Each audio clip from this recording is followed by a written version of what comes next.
Hello बच्चों, क्या हाल चाल। मैं योगेश जायसवाल आज आपके सामने फिर एक नया वीडियो लेके आया हूं। जैसा कि टॉपिक सामने आप देख पा रहे हो संसाधन के बारे में। और सबसे उससे पहले इंपॉर्टेंट चीज मैं आपके सामने शेयर करना चाहता हूं कि पहले बताइए सबके हालचाल कैसे हैं। सर्दी कुछ ज्यादा है तो अपना भी थोड़ा ध्यान रखा करें। ओके, थोड़ा ओढ़ के रहें, ठीक है, थोड़ा स्वेटर पहन के रहें। ओके, तो समय का थोड़ा ध्यान रखते हुए आज कुछ नया सीखने के लिए आज हम यहाँ पे आए हैं। ठीक है, तो आप जो भी हैं अपने जो है पेन ले लीजिए, पेंसिल जो है, आपकी नोटबुक जो है, बुक है, जो भी आप सामग्री लेना चाहते हैं, जो सह सामग्री जिसको बोलोगे आप, ये ले लीजिए और साथ में ये टॉपिक जो है वो नोट करते जाइए। आगे बात समझ में। और साथ में हाँ, एक मेन चीज ये है कि चैनल को सब्सक्राइब जरूर किया करो यार। आप चैनल को सब्सक्राइब करते नहीं हो और फिर वो आगे वीडियो पहुंच नहीं पाता। जैसे कि पहले हम शेयर कर चुके हैं, वो जो एजुकेशन को अफोर्ड नहीं कर पाते, जो सही से सीख नहीं पाते, उनके पास पहुंच नहीं पाता। तो प्लीज लाइक कीजिए, शेयर कीजिए, सब्सक्राइब कीजिए और बेल आइकन को जरूर क्लिक कीजिएगा। ठीक है, इसी के साथ हमारा जो है वीडियो हम स्टार्ट करते हैं। जैसे कि यहाँ पर आप क्या लिखा हुआ देख पा रहे हैं, देखिए आप बताइए क्या लिखा हुआ है। हाँ, रीड कर लिया ना, बिल्कुल, वेरी गुड। ठीक है, क्या लिखा हुआ है, संसाधनों के प्रकार। आज हम संसाधनों के प्रकार के बारे में बेटा हम क्या है शेयर करने वाले। मेरे 8th के बच्चे हैं जो है बिल्कुल शानदार तरीके से समझना चाहेंगे। ठीक है, इसके बाद में क्या देख पा रहा हूं मैं कि यहाँ पे क्या लिखा हुआ है, प्राकृतिक, मानव निर्मित और मानव। सर ये क्या है, ये मैं आपको बताना चाहता हूँ। ये क्या है, ये जो संसाधन है, मैंने पहले वाले वीडियो में भी बताया था आपको। इसके पहले मैं 2 वीडियो बना चुका हूँ ना। तो आप अगर बेसिक से समझना चाहते हो ना बेटा, तो इससे पहले जो 2 वीडियो बनाए ना उसको भी जाके देखो आप एक बार, है ना। जब उसको देखोगे ना तो आपको क्लियरिटी से समझ में आएगा। ठीक है, तो संसाधनों के जो प्रकार है, देखिए देखो, पहले उसको प्राकृतिक में बांटा गया है, फिर उसको मानव निर्मित में बांटा गया है। मानव क्या है, स्वयं एक संसाधन है, इसलिए मैंने मानव का पॉइंट यहाँ पे ऐड किया है। आगे बात समझो, संसाधनों के प्रकार कितने हो गए, प्राकृतिक हो गया, मानव निर्मित हो गया, मानव हो गया। कितने हो गए, प्राकृतिक हो गया, मानव निर्मित हो गया और मानव हो गया। आगे बात समझ में इतना क्लियर हो गया। संसाधनों को 3 भागों में बांट दिया इन्होंने यहाँ पे, क्योंकि जो मानव है स्वयं एक संसाधनों का उपयोग वही करता है ना बेटा। ठीक है, अब देखो क्या लिखा हुआ है, प्राकृतिक संसाधन। क्या लिखा हुआ है, प्राकृतिक संसाधन। इसके बारे में पहले भी डिस्कस किया था। वेरी गुड, आपको दिमाग में आ रहा है ये बात, वेरी गुड। क्या लिखा हुआ है, प्राकृतिक संसाधन, यानी इसको कितने भागों में बांटा गया प्राकृतिक संसाधनों को, कि एक तो विकास के स्तर के आधार पर बांटा गया, दूसरा उपयोग के आधार पर बांटा गया, एक उद्गम के आधार पर बांटा गया, एक भंडार एवं वितरण के आधार पर बांटा गया। यहाँ पे मैं कोमा लगाना भूल गया, सो सॉरी। ठीक है, अब देखो यहाँ पे में प्राकृतिक संसाधनों कितने भागों में बांट दिया उसने, विकास के आधार पर बांट दिया, उपयोग के आधार पर बांट दिया, उद्गम के आधार पर बांट दिया, भंडार के आधार पर बांट दिया और वितरण के आधार पर बांट दिया। आगे बात समझ में, ये आपको याद रखते जाना है, नोट करते जाना है। जैसे कि मैंने यहाँ पे एडिशन कर रखा है ना, आपको भी ऐसे एडिशन करते जाना भैया। ठीक है, अब प्राकृतिक संसाधन है ना। अब देखो मैंने यहाँ पे एरो बना रखा है, प्लस यहाँ पे बिंदु बता रखे हैं। तो ये आपको पॉइंट्स बनाना भी मैं आपका एक चीज साथ के साथ में क्लियर कर रहा हूँ कि अगर हम नोट्स बनाए तो उसके साथ में ये नहीं कि हम सारा का सारा एक साथ ही रामायण लिख देना। हमें कुछ ऐसी चीजें सीखनी पड़ेगी जिससे हम क्या लिख सके, जल्दी लिख सके उसको, है ना। ठीक है, अब क्या प्राकृतिक संसाधन क्या है, देखो क्या लिखा हुआ है, जो प्रकृति से प्राप्त होते हैं। नेचुरल बात है ना, ये तो सामान्य सी बात है, एक तो जनरली बात है। क्या है कि जो प्रकृति से प्राप्त होंगे वो कौन से संसाधन होंगे, प्राकृतिक संसाधन होंगे। आगे बात समझे, वेरी गुड। ठीक है, जो प्रकृति से प्राप्त होते हैं प्राकृतिक संसाधन होते हैं। दूसरा पॉइंट इसमें क्या बताया कि अधिक संशोधन के बिना उपयोग में लाए जाते हैं। अधिक संशोधन नहीं करना पड़ता है, अधिक संशोधन के बिना उपयोग में लाए जाते हैं। सिंपल सी बात है, जल है वो आपने खुद ने तो बनाया नहीं है। आगे बात समझ में, ये प्राकृतिक संसाधन है तो इसमें आपने तो संशोधन किया और डायरेक्टली आपको क्या प्राप्त है, नेचर से आपको डायरेक्टली प्राप्त हो रहा है। आगे बात समझ में, तीसरा बताया गया प्रकृति के निःशुल्क उपहार है। प्रकृति के जो है निःशुल्क उपहार है। प्रकृति आपको जब जैसे बरसात करी तो पैसे तो लेगी नहीं आपसे, सिंपल सी चीज है ना। बस आपसे इतना ही तो मांगती है कि आप ज्यादा से क्या कर सके, पेड़ लगा सके। आगे बात समझ में, जितना हम वेदर को, जो हमारा वेदर आजकल कैसा बिगड़ा हुआ है, बिल्कुल जो है हमारा जो क्लाइमेट है वो क्यों बिगड़ा हुआ है, क्योंकि हमारा क्या है कि वातावरण असंतुलन हो गया। कैसे हो गया कि हम ज्यादा से ज्यादा पेड़ काटते जा रहे हैं। आगे बात समझ में, ज्यादा से ज्यादा पेड़ काटते जा रहे हैं और हमारे क्या है, जो हम निजी काम है उसमें प्रयोग में लाते जा रहे हैं। आजकल ऐसे पेपर आउट हो जाते हैं। अब जो पेपर जो आउट हो जाते हैं तो आप जानते हो पेड़ों से तो बन रहा है ना कागज। आपने तो पेपर आउट कर दिया और जिन्होंने के पेपर बांटे हुए, हमारी जो शीट बन रही है, सब क्या हो रहा है, इनसे तो बन रहे हैं, तो पेड़ तो वैसे वेस्टेज जा रहा है। तो हमको ये सोचना पड़ेगा बेटा। ठीक है, तो प्रकृति के क्या है, निःशुल्क उपहार में वापस रिवाइज कर दो मेरे बेटाओ कि जो प्रकृति से प्राप्त होते हैं, अधिक संशोधन के बिना उपयोग में लाए जाते हैं, देन प्रकृति के निःशुल्क उपहार होते हैं। क्या है, प्राकृतिक संसाधन है। और इसमें क्या सीखना चाहते हैं हम, सीधे उपयोग में लाए जाते हैं। ये भी जो हमने पहले 3 पॉइंट पढ़ा है उसी से एक नया पॉइंट निकल के आ गया। क्या हो गया, सीधे उपयोग में लाए जाते हैं मेरे बेटाओ। उसके बाद क्या है, अच्छी तरह उपयोग के लिए प्रौद्योगिकी जरूरी है। हाँ, ये सबसे इंपॉर्टेंट जो, अगर इसे हमें क्या करना है, बहुत अच्छे से यूज करना है तो हमें उसके लिए टेक्नोलॉजी जरूरी है। आगे बात समझ में, जल विद्युत है, सिंपल सी बात है, जल हमें प्राप्त हुआ, हमने प्रौद्योगिकी यूज करी, क्या बन गया, जल विद्युत बन गया। तो आज क्या है, जल विद्युत का उपयोग किया जाता है। विद्युत का जैसे उससे जल के माध्यम से विद्युत उत्पन्न कर देते हैं। आगे बात समझ में, ठीक है। अब क्या बता रहा है कि उदाहरण के तौर पर जल, पवन, मृदा, खनिज, ये क्या है भैया? प्राकृतिक संसाधन है। खनिज आपने बनाई नहीं है, ठीक है, मृदा भी आपने नहीं बनाई है, पवन भी आपने नहीं बनाई है और जल भी आपने नहीं बनाई। सारी क्या है? क्या नेचुरल रिसोर्स है ना। आगे बात समझ में क्या है? प्राकृतिक संसाधन है। कंफर्म है ना? आगे देखते हैं। अब क्या बता रहा है ये? विकास उपयोग के आधार पर। अब सर ये कौन सा नया टॉपिक निकल के आ गया भैया? मैंने यहाँ पे बता रखा है आपको, प्राकृतिक संसाधन को विकास, उपयोग, उद्गम और भंडार और वितरण के आधार पर बांटा गया है। तो यहाँ पर क्या है? विकास और उपयोग के आधार पर, विकास और उपयोग के आधार पर देखिए कितने भागों में बांट दिया? 2 भागों के अंदर बांटा बेटा। विकास और उपयोग के आधार पर 2 भागों में, विकास उपयोग के आधार पर 2 भागों में, विकास उपयोग के आधार पर 2 भागों में, ठीक है। वास्तविक संसाधन कौन से होते हैं? जिनकी मात्रा ज्ञात होती है, जिनकी मात्रा हमें ज्ञात है कि भैया ये संसाधन की मात्रा इतनी है, वो वास्तविक संसाधन है, आपके सामने समक्ष है वो, ठीक है। वर्तमान में उपयोग किए जा रहे हैं, और वो संसाधन जो वर्तमान में उपयोग किए जा रहे हैं वो कौन से हैं भैया? कौन से? वास्तविक संसाधन। आगे बात समझ में, जो वर्तमान में क्या किए जा रहे हैं? उपयोग किए जा रहे हैं, और जिनकी मात्रा क्या होती है? वास्तविक संसाधन होते हैं। नोट करते जाइए फटाफट। आप ऐसे लगेंगे ना कि भाई वीडियो देख ले फिर वापस नोट करते जाएंगे तो समझ में आता जाएगा। चाहे पॉज कर लो वीडियो, कोई दिक्कत नहीं है भैया, ठीक है। उदाहरण के तौर पे देखते हैं हम, जर्मनी का रूर प्रदेश, जर्मनी जो है वहां का जो रूर प्रदेश है वहां पे कोयला है, ये सिंपल सी आप बात जानते हैं, ठीक है। महाराष्ट्र का दक्कन का पठार, महाराष्ट्र का जो ये जो दक्षिणी जो पठार है वहां को महाराष्ट्र का दक्कन का पठार, वहां पे काली मृदा के निक्षेप बहुत ज्यादा पाए जाते हैं, ठीक है। तो वो तो हमारे सामने है ना, तो वो क्या हो गए? वास्तविक संसाधन हो गए, क्योंकि हम जानते हैं, हम जाके देख के आ भी सकते हैं, सिंपल सी बात है। अब आप बोले, अब आपके एग्जाम में पूछ ले भैया काली मृदा, तो काली मृदा के अगर आपसे पूछ लेना तो 2 स्टेट ऐसे हैं जो उसमें काली मृदा के निक्षेप ज्यादा होंगे, वो तो गुजरात और एक महाराष्ट्र। इस चीज के बारे में अभी विशेष तौर तरीके से याद रखना, ठीक है। पश्चिमी एशिया में खनिज तेल, जो पश्चिमी एशिया है उसमें क्या है भैया? खनिज तेल का जो है वो ज्यादा आधार पाया जाता है, ये आपको ध्यान रखना है, ठीक है। इसी के साथ में मैं क्या टॉपिक लेके चलता हूँ? संभावित संसाधन। वास्तविक संसाधन के बारे में समझ गए ना? क्या है? जिनकी मात्रा ज्ञात होती है और जिनका वर्तमान में उपयोग किया जा रहा है। कोयले का वर्तमान में उपयोग किया जा रहा है, खनिज तेल का वर्तमान में उपयोग किया जा रहा है, काली मिट्टी को कपास के लिए भी, जो कपास की जो खेती वगैरह हम करते हैं, ठीक है, उसके लिए उपयोग किया जाता है भैया। अब आ रहा है भैया आपका संभावित संसाधन। समझते जाओ बेटा, फटाफट समझते जाओ कि जिनकी संपूर्ण मात्रा ज्ञात नहीं होती है, जिनकी संपूर्ण मात्रा ज्ञात नहीं होती है वो संभावित संसाधन। स्पष्ट हो रहा है, संभाव्य यानी जिनकी संभावना है आने वाले टाइम के लिए, फ्यूचर की बात कर रहे हैं भैया, ठीक है।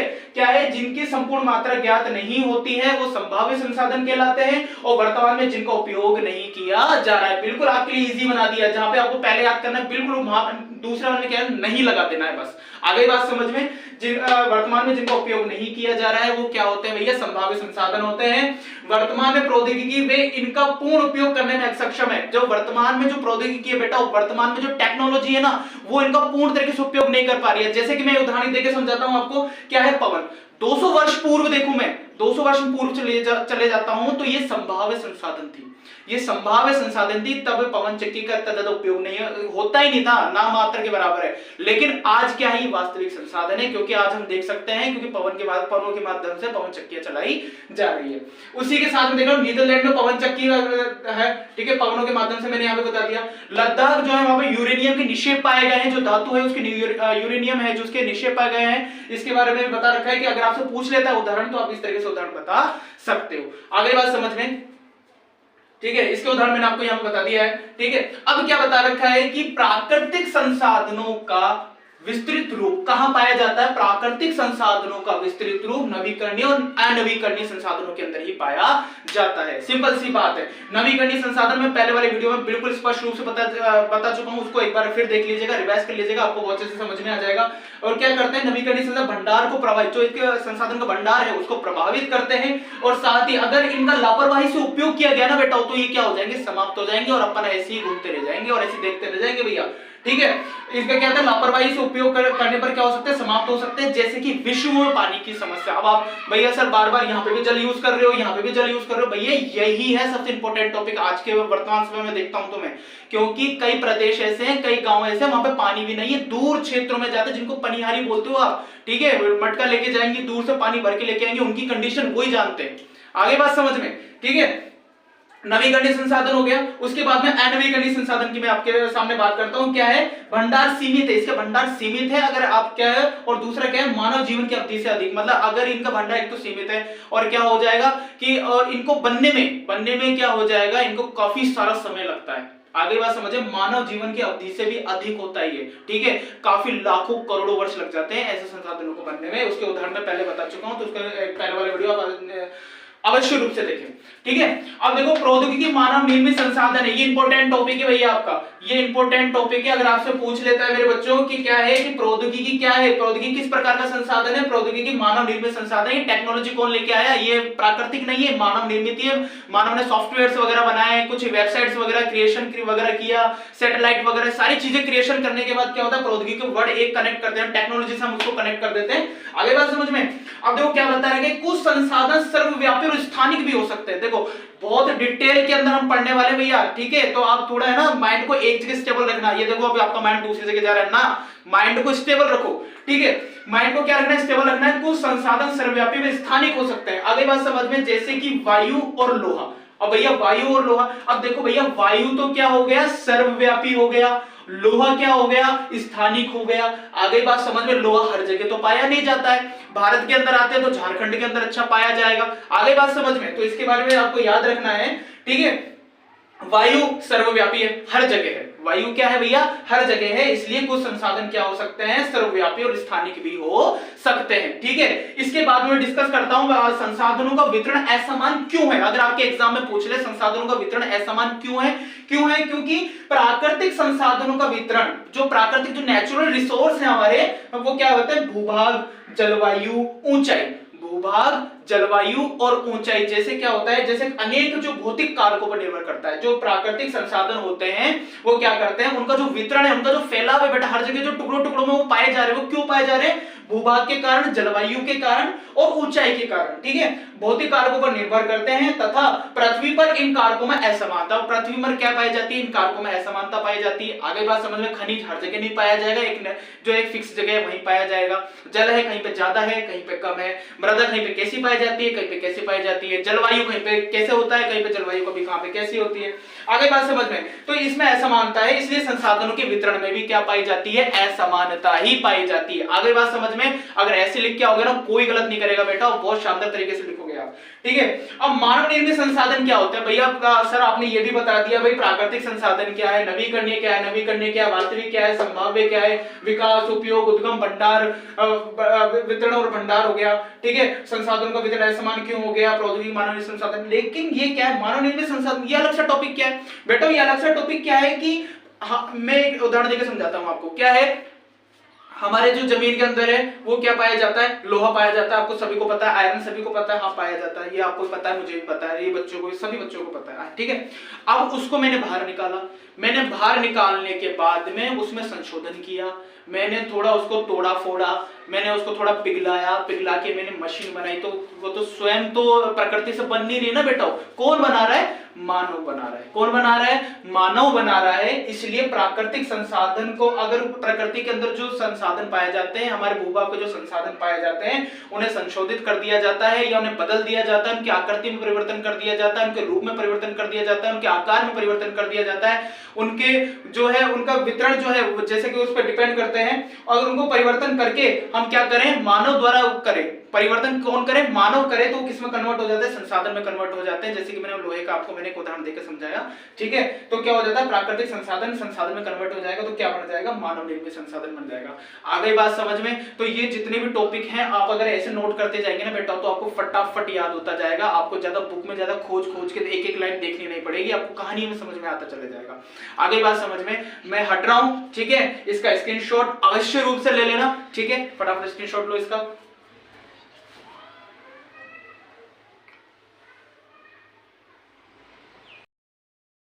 ठीक है बेटा, ले लिया आपने स्क्रीनशॉट, ओके। वो स्क्रीनशॉट लेके आप अपनी नोटबुक जो है उसमें ऐड कर सकते हैं, ओके। उसके बाद में जो नेक्स्ट टॉपिक मैं स्टार्ट करने वाला हूँ, वो नेक्स्ट टॉपिक ये है कि मानव संसाधन। अब आप बोलोगे सर आपने पहले मानव निर्मित संसाधन पढ़ा दिया, उसके बाद में ये सारी चीजें, तो मैं आपको एक प्रॉपर्ली टॉपिक के साथ पढ़ा रहा हूँ। मानव संसाधन क्या है, तो मानव संसाधन जो होते हैं, लोग मानव संसाधन हो सकते हैं और मानव संसाधन विकास। दो पॉइंट है। पहले पॉइंट के बारे में मैं आपको बता रहा हूं कि लोग मानव संसाधन कैसे हो सकते हैं, जैसे कि मैं स्टार्टिंग से आपके साथ शेयर करता आ रहा हूं कि जो प्रकृति से प्राप्त जो क्या हो सकते हैं, जो संसाधन होते हैं उनका उपयोग कौन करता है, मानव करता है। इसलिए क्या है, लोग मानव संसाधन कहलाते हैं। आगे बात समझो, हमारा जो समुदाय है वो इसको उपयोग करता है, इसलिए वो क्या हो जाते हैं भैया, लोग ही क्या हो जाते हैं, एक तरह के मानव संसाधन हो जाते हैं। क्यों, मानव संसाधन लोग, सर दो चीजें आ रही है यहाँ पे, लोग भी आ रहा है मानव भी आ रहा है, क्या करें। तो भैया ये तो मानव संसाधन तो एक टॉपिक हो गया आपका।